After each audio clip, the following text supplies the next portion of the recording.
الحمد لله نحمده ونستعينه ونستغفره ونؤمن به ونتوكل عليه ونعوذ بالله من شرور أنفسنا ومن سيئات أعمالنا من يهده الله فلا مضل له ومن يضلل فلا هادي له وأشهد أن لا إله إلا الله وحده لا شريك له وأشهد أن محمدا عبده ورسوله يا أيها الذين آمنوا اتقوا الله حق تقاته ولا تموتن إلا وأنتم مسلمون يا أيها الناس اتقوا ربكم الذي خلقكم من نفس واحدة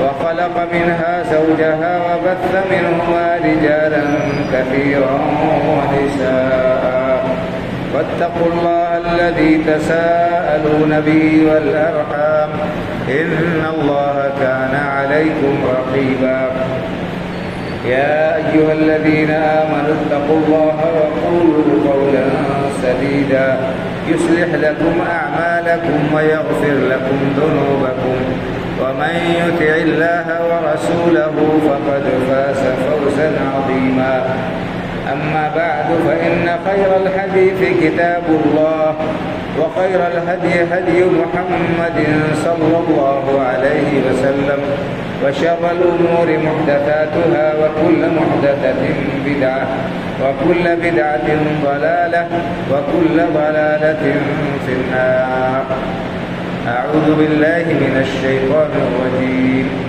بسم الله الرحمن الرحيم والفجر وليال عشر رب اشرح لي صدري ويسر لي أمري واحلل عقدة من لساني يفقهوا قولي سبحانك لا علم لنا إلا ما علمتنا إنك أنت العليم الحكيم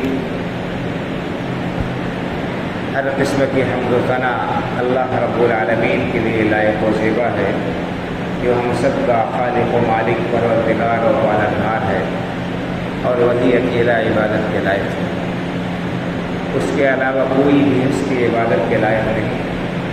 ہم اس پاک پروردگار کی حمد و ثنا بیان کرتے ہیں اور اسی کی تعریف اور اس کی عبادت کرتے ہیں۔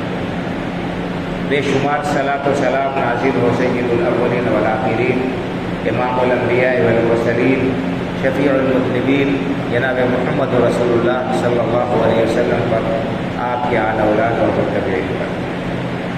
معزز حاضرین جمعہ، اللہ رب العالمین نے اس امت کو بہت ساری خصوصیات سے نوازا ہے اور اس پر بہت سارے انعامات کیے ہیں۔ انہی خصوصیات اور انعامات میں سے ایک بڑا انعام یہ ہے کہ اللہ رب العالمین نے اس امت کے لیے ایسے مواقع رکھے ہیں، ایسے دن اور رات رکھے ہیں کہ ان میں بندہ عبادت کرے تو اسے بہت زیادہ ثواب ملتا ہے۔ اس امت کی عمریں دوسری امتوں کے مقابلے میں بہت کم ہیں۔ گزشتہ امتیں کئی سو سال جیتی تھیں، ان کی عمریں بڑی لمبی ہوتی تھیں۔ اللہ رب العالمین نے حضرت نوح علیہ السلام کے بارے میں بتایا ہے، جو پہلے رسول تھے، کہ انہوں نے اپنی قوم کو 950 سال تبلیغ کی، 950 سال تبلیغ کیا۔ اس کے بعد قوم پر عذاب آیا، اور عذاب کے بعد بھی حضرت نوح علیہ السلام کافی سالوں تک زندہ رہے۔ اسی طرح سے اور بھی دوسری قومیں ہیں، ان کی عمریں بڑی لمبی ہوتی تھیں، لیکن امت محمدیہ کی عمر بڑی مختصر ہے۔ حدیث میں آتا ہے کہ اس امت کی اوسط عمر 60 سے 70 سال۔ اس امت کی اوسط عمر کیا ہے؟ 60 سے 70 سال۔ 70 سال سے زیادہ